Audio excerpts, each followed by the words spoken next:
Hello and welcome to the channel. My name is Romango and today we're going to make these pots.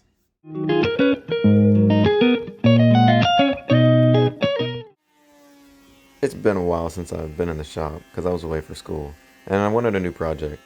And I seen in our kitchen that we could use some more plants to help build our ecosystem we got going on. So I decided to make my mom some more pots.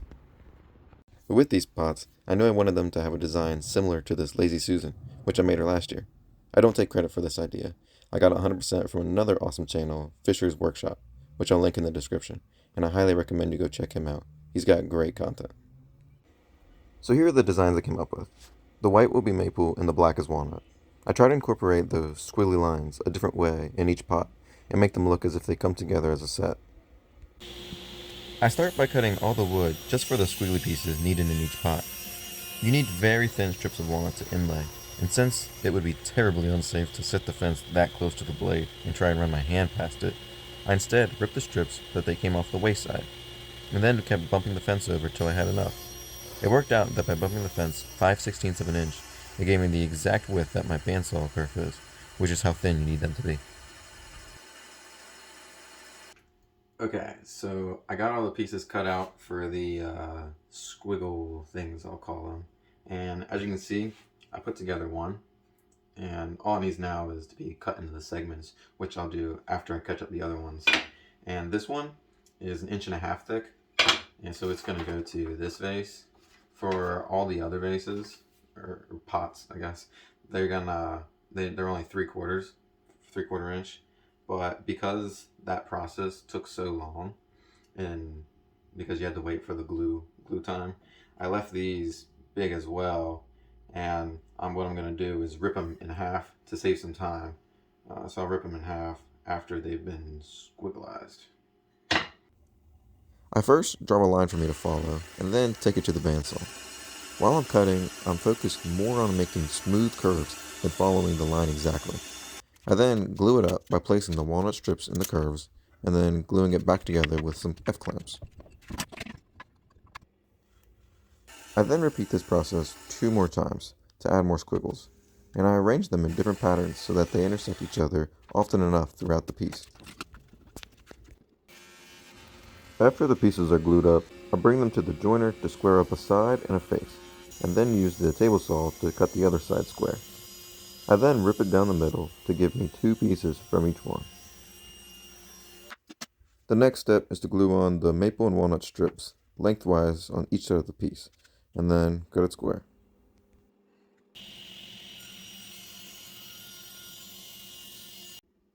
Okay, I got all the pieces cut up to where they need to be, and I realized that for these 2 pots, that because I didn't want this vertical line to go all the way through, like that the strips that I made, I can't glue on like I did on these ones, like because they're going to be for these pots.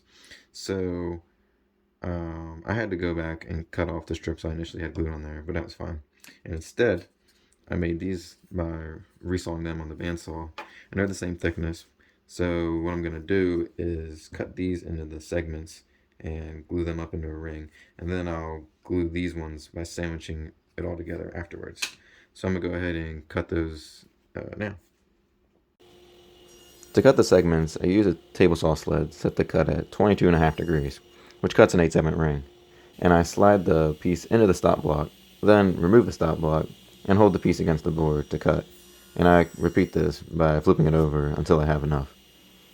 I didn't realize till editing that my block that I have looks like $25.39 piece of leopard wood, which I probably just grabbed the closest block to me that would work, but it's fine. I also cut some 16th inch spacers to place in between each segment. But gluing up the rings is easy if you cut all the segments at the correct angle. Just place the glue on each segment and spacer and alternately place them against one another all the way around, and then clamp them together using a rubber band or 2.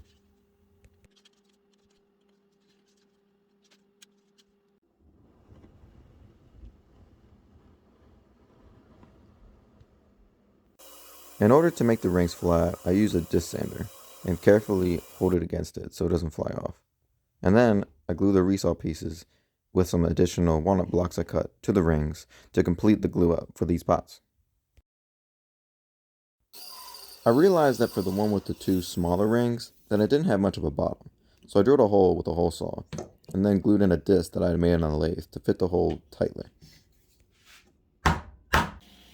For the pot that had the vertical segments, I ran a piece of walnut with the table saw beveled at 30 degrees, and did so on the waist side because it was easier. And then I cut them along with the squiggle pieces to length. Gluing up is a similar process. The reason I only mitered the edge of the walnut and not the squiggle pieces was because it would have taken off the outer strips that I glued onto the wood and changed the design I was trying to achieve. I also had to drill out a hole and glue in a bottom for this pot as well. The last pot was fairly simple once everything was cut out. I first glued a squiggle piece along the edge of some walnut, then sanded them flat, and then glued those four pieces together, and I arranged them to rotate 90 degrees as they were stacked.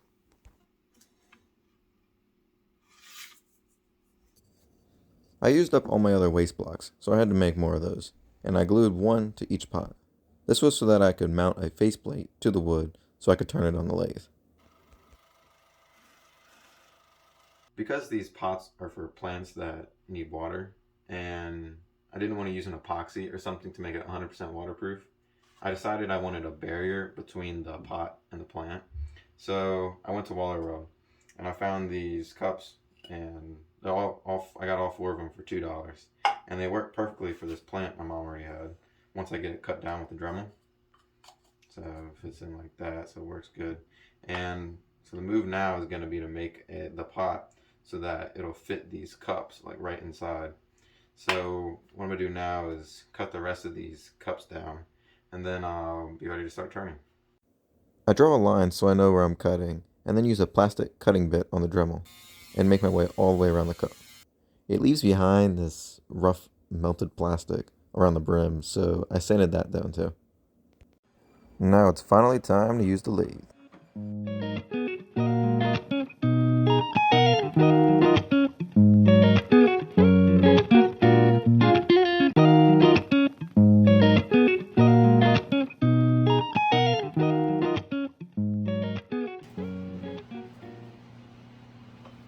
I check to make sure the cup fits in nicely, and then it's ready to be finished. And I just used a CA glue, which is the same way I finish my pens. I just put some on a towel, wipe it on, and then spray some accelerator. And I did this like 10 coats to really build up the finish. And then I used some wet sanding pads to really make it smooth. I take it off the lathe and then cut off the block at the bandsaw. I forgot to film it, but I just used a hand sander to clean up the bottom and then wiped on the CA finish by hand. And then we have our completed pot. Well, one of them, but the other three are done the same way. I also used my buffing wheel on them, and they are glowing.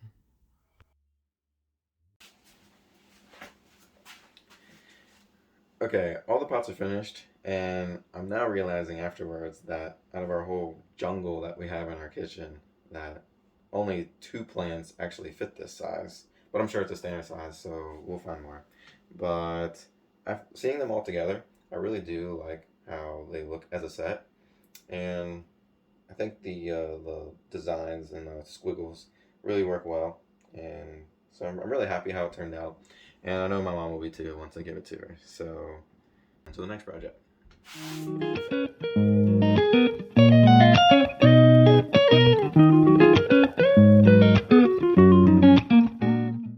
En Spanish. Hola, bienvenidos a la channel de Romango. Y hoy vamos a hacer pots. ¿Cómo se dice pots?